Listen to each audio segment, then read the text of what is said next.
हर जायज़ काम करने के लिए आप अल्लाह से मशावरत तलब कर सकते हैं,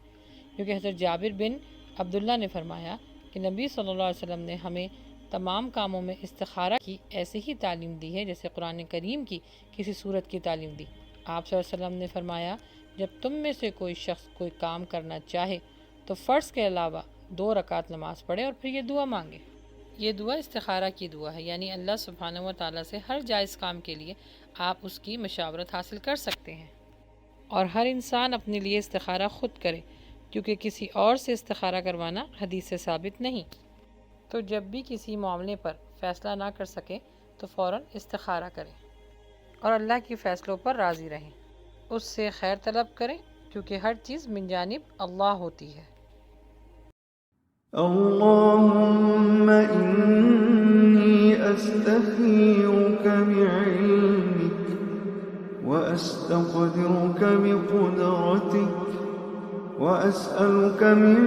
फ़ज़लिकल अज़ीम फ़इन्नका तक़दिरु व ला अक़दिर फ़इन्नका तक़दिरु व ला अक़दिर وتعلم ولا أعلم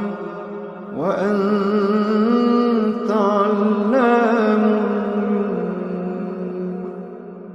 اللهم إن كنت تعلم أن هذا الأمر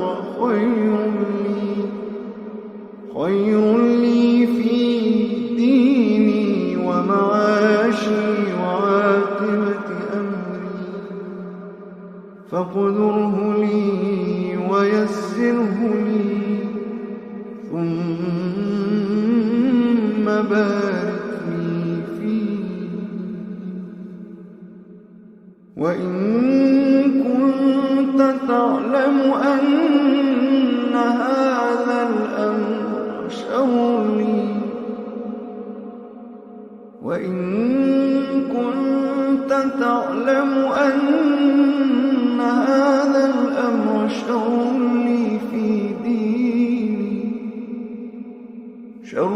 لي في ديني ومعاشي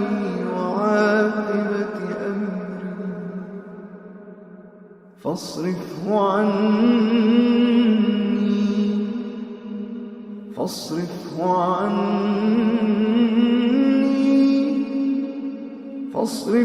عني واصرفني عنه واقدر لي الخير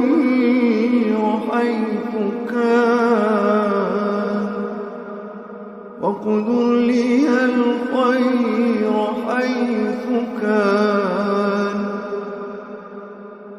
ثم أرضني